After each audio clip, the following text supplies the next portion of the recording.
നമസ്കാരം, കർമ്മ ന്യൂസിലേക്ക് സ്വാഗതം. തിരഞ്ഞെടുപ്പ് പ്രചാരണത്തിന് ശ്രീലങ്കൻ ഭീകരാക്രമണവും ആയുധമാക്കി മോദി. 2014 മുൻപ് ഇന്ത്യയുടെ അവസ്ഥയും ശ്രീലങ്കയുടേതിന് സമാനമായിരുന്നു എന്നായിരുന്നു മോദിയുടെ വിമർശനം.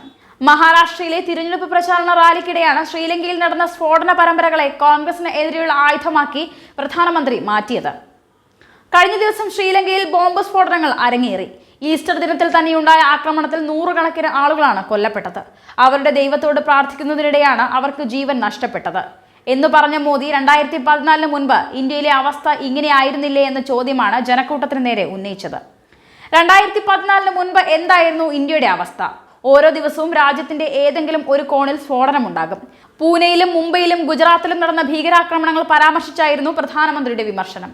വലിയ അനുഭവ സമ്പത്ത് ഉണ്ടെന്ന് അവകാശപ്പെടുന്ന കോൺഗ്രസ്, NCP തുടങ്ങിയ പാർട്ടികൾ ഇത്തരം സംഭവങ്ങൾ ഉണ്ടാകുമ്പോൾ അനുശോചന യോഗങ്ങൾ കൂടി മുതലക്കണ്ണീർ ഒഴുക്കുകയോ ലോകം ചുറ്റി നടന്ന് പാകിസ്ഥാനെ പറ്റി പറഞ്ഞ് കരയുകയോ ചെയ്യുകയാണ് പതിവ്.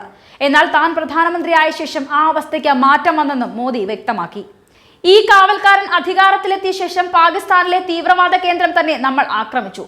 അതിന്റെ ഫലമായി ജമ്മു കാശ്മീരിലെ ചില ജില്ലകളിൽ മാത്രമായി തീവ്രവാദം ഒതുങ്ങി. ഇന്ത്യൻ സേനയിൽ ഇത്തരം ആളുകൾ കൊല്ലപ്പെടാത്ത ഒരു ദിവസവും ഉണ്ടായിട്ടില്ലെന്നും മോദി പറഞ്ഞു. ദേശീയ സുരക്ഷയിൽ ഊന്നിയുള്ള പ്രചാരണമാണ് BJPയും നരേന്ദ്രമോദിയും നടത്തുന്നത്. പുൽവാമ ആക്രമണത്തിന്റെ പശ്ചാത്തലത്തിൽ BJP കരുത്തുറ്റ നിർണായകവുമായ ഒരു നേതൃത്വമാണെന്ന് പ്രതിച്ഛായ സൃഷ്ടിക്കാനാണ് ഇവരുടെ ശ്രമം.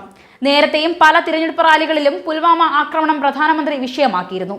വിംഗ് കമാൻഡർ അഭിനന്ദൻ വർദ്ധമാനെ പിടികൂടിയപ്പോൾ തന്നെ ഗുരുതര പ്രത്യാഘാതങ്ങൾ നേരിടേണ്ടി വരുമെന്ന് പാകിസ്ഥാന് താൻ മുന്നറിയിപ്പ് നൽകിയിരുന്നുവെന്നാണ് മോദി ഗുജറാത്തിലെ തിരഞ്ഞെടുപ്പ് റാലിയിൽ പറഞ്ഞത്. അഭിനന്ദനെ വിട്ടു നൽകിയില്ലെങ്കിൽ പാകിസ്ഥാന് അത് മരണരാത്രിയായിരിക്കുമെന്നായിരുന്നു മുന്നറിയിപ്പ്. പുൽവാമ ആക്രമണത്തിന് മറുപടി നൽകുമെന്ന് ആളുകൾ പ്രതീക്ഷിച്ചിരുന്നുവെന്നും മോദി പറയുന്നുണ്ട്.